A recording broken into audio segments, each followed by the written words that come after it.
ये राजा रघुवंशी हत्याकांड अब सिर्फ एक पुलिस केस नहीं रहा, बल्कि एक ऐसा मामला बन चुका है जो पूरे देश का ध्यान खींच रहा है।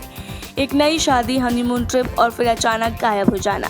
इसके बाद राजा की लाश मिलना और 17 दिन बाद पत्नी सोनम रघुवंशी की गिरफ्तारी। ये कहानी किसी भी फिल्म से कम नहीं लग रही और अब इस केस पर एक और नाम जुड़ गया है, वो है कंगना रनौत का, जो इस पर खुलकर भड़क गई हैं। बीजेपी सांसद और बॉलीवुड की क्वीन कंगना रनौत ने सोनम रघुवंशी को लेकर सोशल मीडिया पर ऐसी बात कह दी जो अब खूब वायरल हो रही है। कंगना ने सोनम को डम्ब यानी बेवकूफ कहा और कहा कि ऐसे लोग समाज के लिए बहुत खतरनाक है। कंगना ने अपनी इंस्टाग्राम स्टोरी पर इस केस की सब खबर शेयर करते हुए लिखा कि लड़कियां शादी के लिए ना नहीं कर सकती क्योंकि उन्हें अपने पेरेंट्स से डर लगता है, लेकिन वो सुपारी किलर बुलाकर एक कोल्ड ब्लडेड मर्डर का प्लान कर सकती है। उफ, ये सुबह से मेरे दिमाग में है और अब सर दर्द हो गया। तलाक नहीं ले सकती थी या फिर भाग जाती?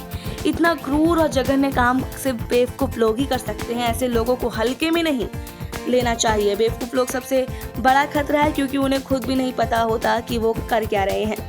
अब बात करते हैं हत्याकांड की पूरी कहानी की। इंदौर में राजा रघुवंशी की सोनम से कुछ ही महीने पहले शादी हुई थी। शादी के बाद दोनों मेघालय हनीमून पर गए थे, लेकिन 23 मई को दोनों लापता हो गए।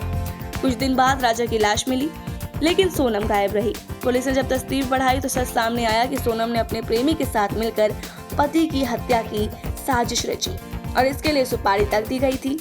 अब पुलिस ने सोनम को गाजीपुर से गिरफ्तार कर लिया है और उसे ट्रांजिट रिमांड पर शिलोंग ले जाया जाएगा, जहां पुलिस उससे पूछताछ करेगी। पुलिस को शक है कि इस केस में कई और लोग शामिल है। अब सोनम गिरफ्तारी से कई बड़े खुलासे कर सकती है।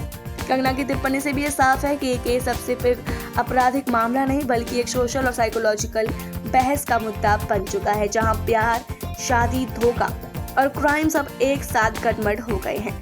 कंगना ने सही कहा, कई बार हम लोगों की बेवकूफ़ी पर हंसते हैं, लेकिन कई बेवकूफ़ लोग अगर खतरनाक हो जाए तो समाज का संतुलन बिगाड़ सकते हैं।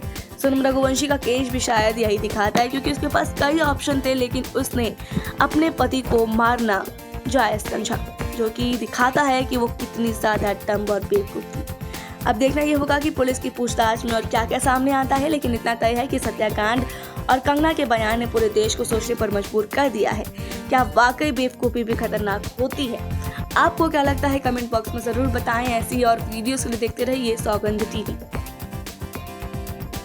आप देख रहे हैं सौगंध टीवी, सौगंध वतन की।